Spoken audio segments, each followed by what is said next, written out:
Hola, buenos noches, and good evening. This is your weekly news report, and I'm your host, Pedro. President Donald Trump on Tuesday signed into law a massive funding package to end the brief government shutdown that began Saturday. The bill passed the House earlier Tuesday on a vote of 217 to 14 after passing the Senate last week. The legislation will ensure full-year funding for the federal government through the end of September, with the lone exception of the Department of Homeland Security, which is put on a 2-week leash as Democrats insist on changes after federal agents fatally shot 2 Americans in Minneapolis. The measure tees up a frantic 10-day window for Congress to negotiate a DHS funding agreement as Democrats demand reforms to rein in immigration and customs enforcement and customs and border protection. A vote on the bill was delayed by 1 day after Democrats privately indicated they wouldn't provide the large number of votes needed to fast-track it on Monday. The deal to punt on DHS funds for 2 weeks, alongside the other funding bills, was negotiated between Senate Minority Leader Chuck Schumer and the White House after the killings of Renee Good and Alex Preddy sparked a national outcry. Now here's Rafa with our next top story.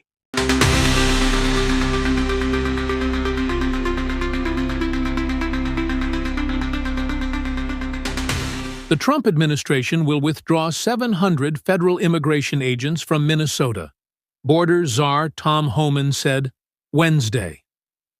The move comes weeks after agents killed 2 U.S. citizens, sparking protests across the country.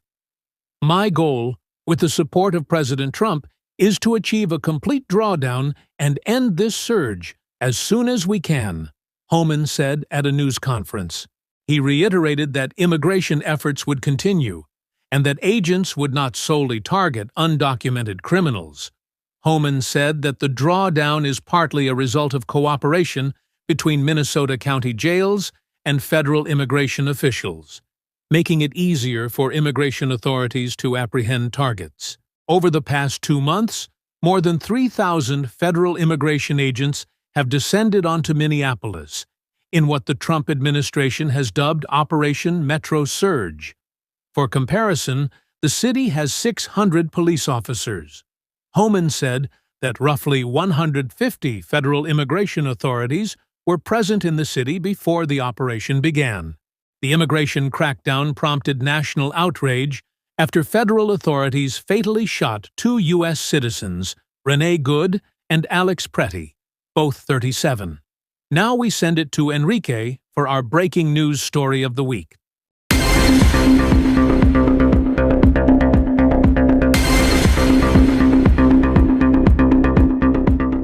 Authorities investigating the disappearance of Today co-anchor Savannah Guthrie's mother provided a timeline Thursday of the night she went missing as the search stretched into a 5th day.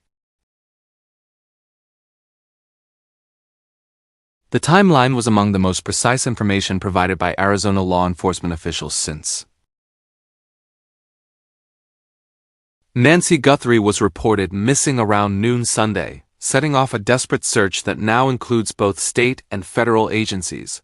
Pima County Sheriff Chris Nanos, speaking to reporters at a news conference in the Tucson area, said the 84-year-old traveled to her daughter's home for dinner at approximately 5:32 p.m. Saturday. In the early hours of Sunday, at approximately 1:47 a.m., the doorbell camera at Guthrie's home disconnected, according to the Sheriff's Department sequence of events. Then, at 2:12 a.m., software detected a person on camera, but there is no video available, Nano said.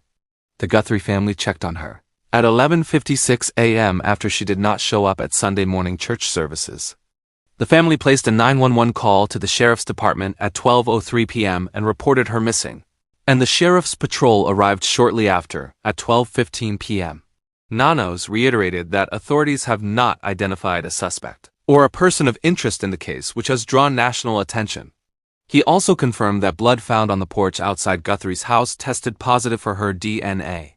Investigators believe Guthrie is still out there and remain committed to bringing her home safely. Now we send it back to Pedro. Congress is struggling to make progress in negotiations to avoid a shutdown of the Department of Homeland Security next week, leaving the 2 parties squabbling as the House and the Senate left town for a long weekend. DHS funding expires February 13, and the talks are stuck in neutral. Democrats insisted on a short leash for the department in the recent government funding package, as they make demands to rein in ICE and U.S. Border Patrol after federal agents killed 2 American citizens in Minneapolis. If Congress misses the deadline, DHS will shut down. Operations that the Trump administration deems essential would continue, like the Transportation Security Administration, the Federal Emergency Management Agency, and the Coast Guard, but employees will go without pay. ICE, meanwhile, was given $75 billion under President Donald Trump's Big, Beautiful Bill, which would be unaffected by a shutdown. Another complication is that Republicans have demands of their own, most notably cutting off funds for sanctuary cities, which refuse to turn in undocumented immigrants to federal authorities. Some lawmakers have already begun talking about another stopgap measure to push the DHS deadline to March. Now here's Ariana with a look at this week's forecast.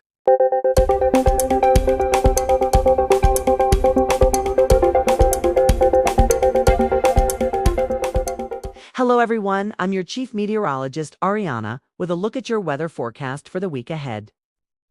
An initial upper low over northern Mexico as the period begins on Tuesday will move into the southern plains and become by a larger scale flow by around midweek. This should bring some precipitation across the south-central U.S. to Ohio Valley through Wednesday. Behind this, another trough looks to dive down the west coast with additional energy entering the southwest deserts region late week. This will allow for renewed moisture and expansion of precipitation across parts of the central to eastern states. A northern stream is forecast to bring additional rounds of precipitation into the northwest and Intermountain West later in the week. Energy in the northern plains early in the week could spread light precipitation into the Great Lakes region and the northeast. Farther south, light to moderate rain is forecast across Texas early next week. Out west, a weak atmospheric river developing off the west coast will bring some precipitation to California and bring snowfall to the Sierra Nevada region. Temperatures for the southwestern deserts region will drop off early week with chances of rain, increasing as we get closer to midweek. Now, here's a look at your 7-day forecast for the Phoenix, Arizona area. We'll see a drop-off in temperatures for the week with rain chances increasing around midweek. Temperatures will drop into the low 70s for the majority of the week and low temperatures in the upper 40s to low 50s. That will do it for your forecast for the week ahead. Now we send it back to Pedro. That will do it for this week's weekly news report.